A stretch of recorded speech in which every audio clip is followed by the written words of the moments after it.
यदा यदा हि धर्मस्य। ओम श्रीमन्महागणाधिपतये नमः। ओम श्री गुरुवे नमः। ओम श्री महावीराय नमः। अब आगे श्रीमद् भागवत जी की कथा में यात्रा करते हैं। श्रीमद् भागवत महात्म्य के तृतीय अध्याय में भक्ति के कष्ट की निवृत्ति। तो नारद जी कहते हैं कि भागवत शास्त्र की कथा द्वारा उज्ज्वल ज्ञान यज्ञ करूंगा। ये यज्ञ मुझे कहाँ करना चाहिए, आप इसके लिए कोई स्थान तो बता दीजिए। आप लोग तो वेद के पारगामी हैं, इसलिए मुझे इस सुख शास्त्र की महिमा सुनाइए। ऐसा सनकादि ऋषि से वो कह रहे हैं। तो सनकादि बोले कि नारद जी सुनिए, हरिद्वार के पास आनंद नाम का एक घाट है।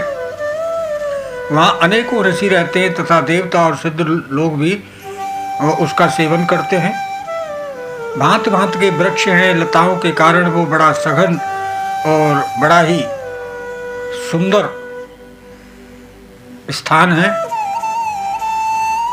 बड़ी कोमल नवीन बालू बिछी हुई है बैठने के लिए, और वह घाट बड़ा ही सुरम्य है, एकांत में है।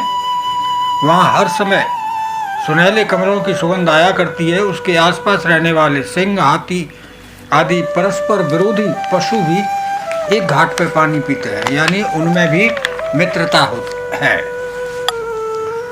वहाँ आप बिना किसी विशेष प्रयत्न के ज्ञान यज्ञ आरंभ कर दीजिए।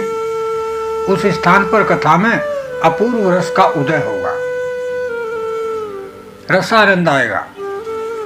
भक्ति भी अपनी आंखों के ही सामने निर्बल और जराजीर्ण अवस्था में पड़े हुए ज्ञान और वैराग्य के साथ आ जाएगी। क्योंकि जहाँ श्रीमद् भागवत कथा होती है वहाँ भक्ति, ज्ञान, वैराग्य ये सब अपने आप ही खिंचे चले आते हैं, और उनके कानों में जब ये शब्द पड़ेंगे तो वो तरुण हो जाएंगे, उनके कष्ट का निवारण हो जाएगा।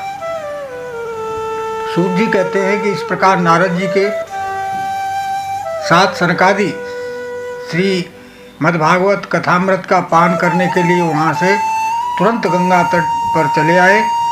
और जिस समय वे तट पर पहुँचे वहाँ भूलोक, देवलोक और ब्रह्मलोक सभी जगह इस कथा का हल्ला हो गया था। तो जो जो भगवत कथा के रसिक विष्णु भक्त थे वे सभी श्रीमद् भागवत कथा रूपी अमृत का पान करने के लिए दौड़ दौड़ कराने लगे, इकट्ठे होने लगे। भृगु, वशिष्ठ, च्यवन, गौतम, मेघातिथि, देवल, देवरात, परशुराम जी, विश्वामित्र जी, शाकल, मार्कंडेय, दत्तात्रेय, पिप्पलाद, योगेश्वर, व्यास, पराशर, छायाशुक, जांजलि, जानू, ये सभी प्रधान मुनिगण अपने पुत्र और स्त्रियों के साथ वहां पर पधारे। और इनके अलावा वेद, वेदांत यानी उपनिषद, मंत्र, तंत्र, 17 पुराण और 6 शास्त्र मूर्तिमान होकर के वहां पर उपस्थित हो गए। गंगा आदि नदियां, पुष्कर आदि सरोवर, कुरुक्षेत्र आदि समस्त क्षेत्र, सारी दिशाएं, दंडक आदि वन, हिमालय आदि पर्वत, देव, गंधर्व, दानव आदि सभी कथा सुनने के लिए चले आए। जो लोग अपने गौरव के कारण नहीं आए थे तो महर्षि भृगु उन्हें समझा बुझा कर ले आए। तब कथा सुनाने के लिए दीक्षित होकर के श्री कृष्ण परायण सनकादि नारद जी के दिए हुए श्रेष्ठ आसन पर विराजमान हुए, व्यासपीठ पर विराजमान हुए, और सभी श्रोताओं ने उनकी वंदना की। ब्रह्मचारी लोग आगे बैठे और उन सबके आगे नारद जी विराजमान थे। और एक और ऋषिगण थे तो एक और देवता थे, एक और वेद और उपनिषद आदि, एक और तीर्थ बैठे थे, दूसरी ओर स्त्रियां बैठी हुई थी। उस समय सब ओर जय जयकार की ध्वनि हो रही थी, नमस्कार की ध्वनि हो रही थी, शंखनाद हो रहा था। अबीर, गुलाल, खील और फूलों की खूब वर्षा होने लगी। कोई कोई श्रेष्ठ देवता तो विमानों पर चढ़ कर के बैठे हुए थे और जो वहाँ पर लोग बैठे हुए थे उन पर कल्प वृक्ष के पुष्पों की वर्षा कर रहे थे। ये महिमा होती है श्रीमद् भागवत जी की।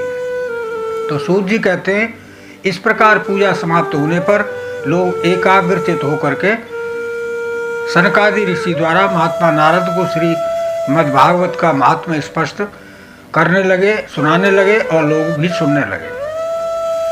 सनकादि ने कहा अब हम आपको इस भागवत शास्त्र की महिमा सुनाते हैं। इसके श्रवण मात्र से ही मुक्ति हाथ लग जाती है, सुनने मात्र से।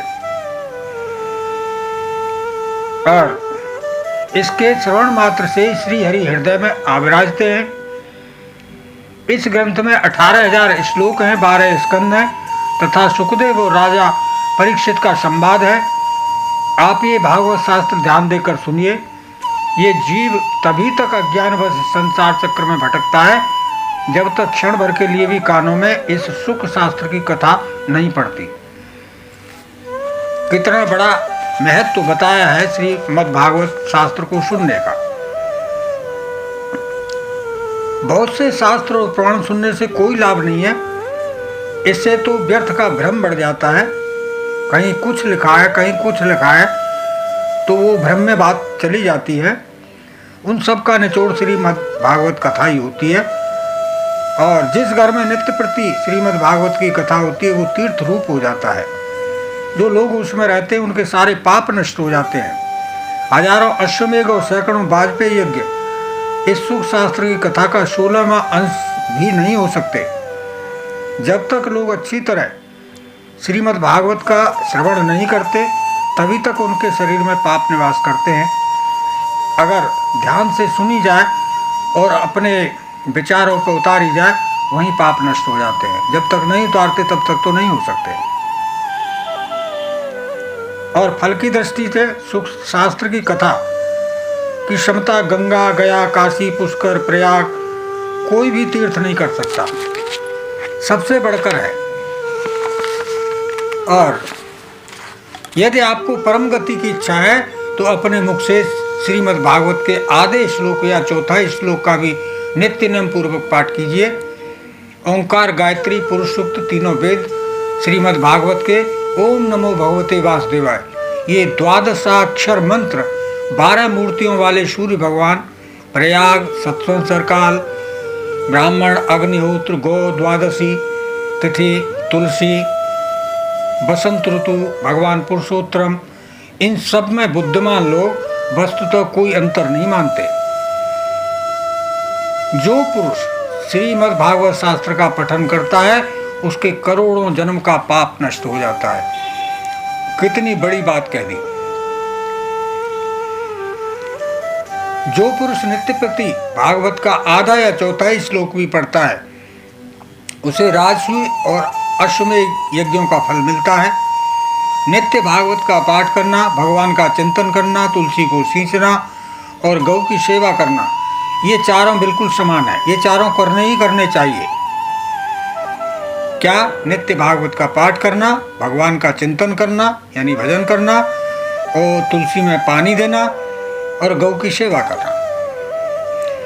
जो पुरुष अंत समय में श्रीमद् भागवत का वाक्य सुन लेता है उस पर प्रसन्न होकर भगवान उसे वैकुंठ धाम दे देते हैं।